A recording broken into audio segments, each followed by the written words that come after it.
রাধে রাধে, হরে কৃষ্ণ। নমস্কার প্রিয় বন্ধুরা, রাধারানীর সংসার থেকে স্বাগত জানাই। আজকে আমি একটু বানাবো পনির। তবে পনির আর বেসন দিয়ে কিভাবে আমি এইটা পনিরটা বানাবো, আপনারা প্রথম থেকে শেষ পর্যন্ত ভিডিওটা দেখতে থাকুন। বাড়িতে হয়তো একটুখানি পনির আছে, তবে সে দুধকে ছানা কাটিয়ে আর বেসন দিয়ে ভালো করে আমি এটা দেখিয়ে দেবো কিভাবে করব। প্রথমেই আমি 500 দুধ নিয়ে এসেছি।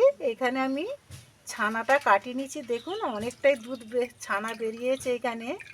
তো ভালো করে এটাকে আমি চিপে রসটাকে বার করে নিচ্ছি। আমি এখানে 1 বাটি বেসন নিয়ে এসেছি।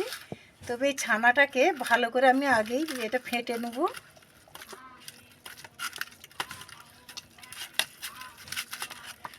কেন এটা গোটা গোটা থাকলে বেসনটাতে হয়তো গোটা গোটা রয়ে যাবে। আমার এটা ছানাটা ফাটা হয়ে গেছে, দিয়ে দেবো বেসন।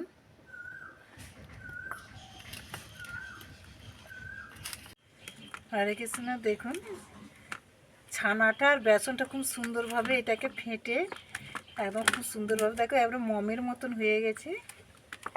তবে আমি এখানে এটাকে ভিজেতে এটা বসতে দিতে হবে যেন পুরো একদম পনির মতন হয়ে যায় এইটা। তো প্রথমে এখানে আমি একটা থালাতে তেল নিয়ে নিয়েছি যাতে এটা কেটে উঠে আসে।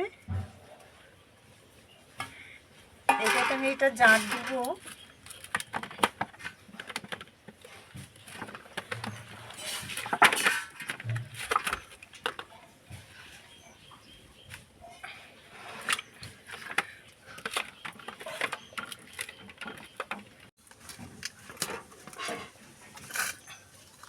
দেখুন বন্ধুরা, এইভাবে সুন্দরভাবে এইটাকে পনিরের মতো পুরো জাঁক দিয়ে দিতে হবে। আমি এটা ডিপ ফ্রিজে ঢুকিয়ে দেবো। যখন আমি এটা আবার সাইজ করব সেটাকে আমি আবার দেখাবো কত সুন্দর শক্ত হয়ে যাবে এটা।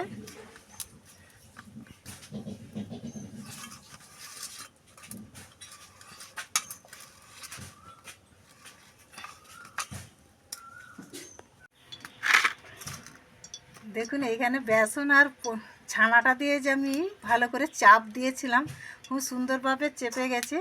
তবে আমি এখন কেটে দেখাবো, একদম পুরো পনির মতন সাইজ হয়ে যাচ্ছে। এইভাবে বানিয়ে পাবেন রান্না করে, এখন সুন্দর স্বাদ লাগে একটা। একদম সবগুলোই পিস পিস করে কাটা হয়ে গেছে। দেখুন খুব সুন্দরভাবে হয়েছে। আর এইখানে আমি কী কী উপকরণ নিয়ে এসেছি বলে দেবো। এখানে প্রথম নিয়ে এসেছি টমেটো, আর এটা আছে সর্ষে আর পোস্ত বাটা, হলুদ, লঙ্কা গুঁড়ো, একটা ক্যারি পাতা, আর এর কাছে 5 ফোড়ন আর আদা। এখন কড়াতে তেল দেওয়া হয়ে গেছে।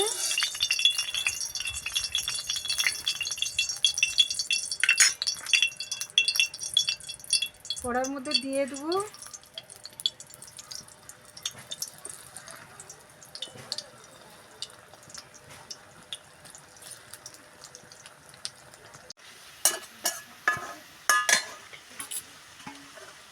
এখানে। দেখুন কত সুন্দরভাবে লাল হয়ে গেল, ভাজা হয়ে গেছে। তবে আমি এখন তুলে নেব থালার মধ্যে।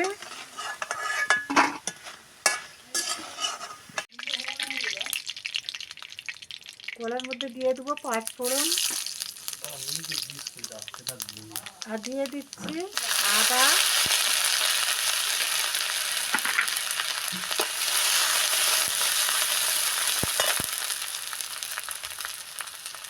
আর দিয়ে দেবো ক্যারি পাতা,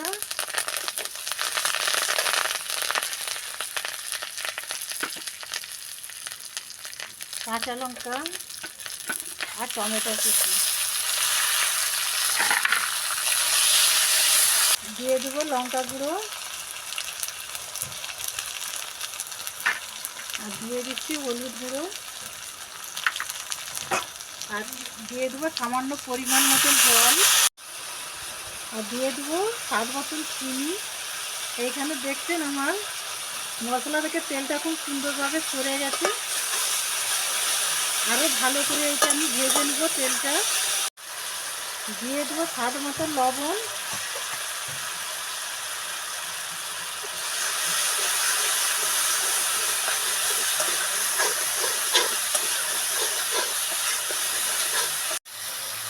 আর দিয়ে দেবো সরষে বাটা, পোস্ত বাটা,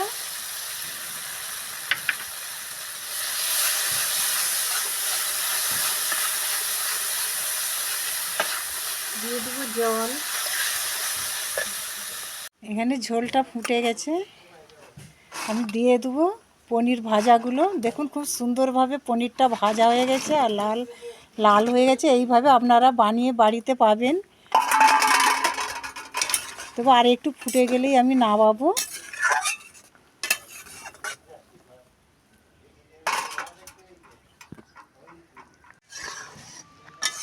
এইখানে আমার সম্পূর্ণ রান্নাটা হয়ে গেছে। তবে এইখানে দিয়ে দিচ্ছি সব রকমের মশলা গুঁড়ো। তবে আপনারা পারলে এতে ঘিও দিতে পারেন বা জিরে গুঁড়ো, গরম মশলা গুঁড়োও দিবে। আমার এটা সব রকম মশলা গুঁড়ো আছে। দেখুন বন্ধুরা, আমার রান্নাটা খুব সুন্দরভাবে হয়ে গেছে। তবে এইখানে ছানা আর বেসন দিয়ে যে পনিরটা তৈরি করেছি, যদি এই রান্নাটা ভালো লাগে লাইক কমেন্ট শেয়ার করবেন। হরে কৃষ্ণ।